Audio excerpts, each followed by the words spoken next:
सर्वसामान्यांच्या हक्काचा आवाज जागर जनस्थान।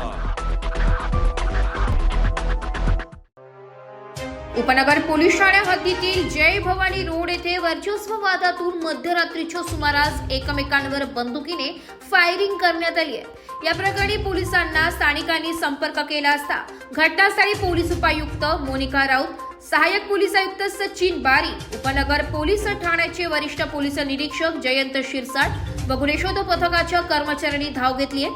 घटनास्थळी पोलिसांना बंदुकीच्या 5 झाडलेल्या काडतूस मिळून आल्या। आज दिनांक 10 जुलै रोजी दुपारी 12:30 वाजता पोलीस उपायुक्त मोनिका राऊत यांनी दिलेल्या माहितीनुसार डिंगम गँग व राहुल उज्जैनवाल यांच्यामध्ये अनेक वर्षांपासून वर्चस्व वादातून वादविवाद आहे।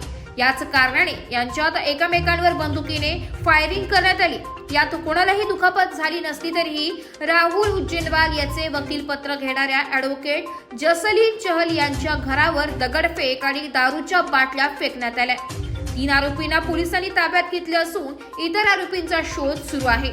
या प्रकरणी उपनगर पोलीस ठाण्यात गुन्हा दाखल करण्याचे काम सुरू आहे। काल रात्री उपनगर पोलीस स्टेशन या ठिकाणी डायल 112 वरती एक कॉल आला की फर्नांडिसवाडी आणि 2 गटामध्ये भांडणं आहेत आणि परिस्थिती तणावपूर्ण त्या ठिकाणी आहे। त्या अनुषंगाने नाईटचे जे अधिकारी आहेत, PSI सोनवणे आणि DB स्टाफ घटनास्थळी गेले असता त्या ठिकाणी परिस्थिती बघितली आणि आजूबाजूच्या लोकांना विचारपूस केली असता असे कळाले की रोहित डिंगम व त्याची गँग आणि राहुल उज्जैनवाल आणि त्याची गँग यांच्यामध्ये एकमेकांमध्ये क्रॉस फायरिंग त्या ठिकाणी झालं होतं आणि एकमेकांमध्ये वर्चस्वावरून तू माझ्या भागामध्ये का आलास, या ठिकाणी कशासाठी येतोस, या साधारणतः वर्चस्वाच्या ह्याच्यातून कालचं फायरिंग झाल्याचं लक्षात झालेलं आहे। वकिलाच्या घरावर काय करण्याचं काम? जे वकील आहे तर ती वकिलाच्या घरावरती काचा आणि दगड फेकल्याचं लक्षात आलेलं आहे। ही वकील ही राहुल उज्जैनवाल याच्या बाबतीमधल्या ज्या काही केसेस आहेत त्याच्यामध्ये ती केसेस घेत असते।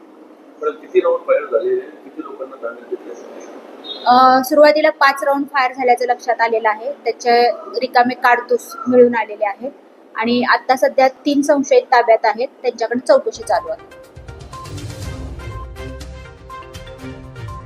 जागर जनस्थानकरिता प्रतिनिधी संदीप नवसे, नाशिक।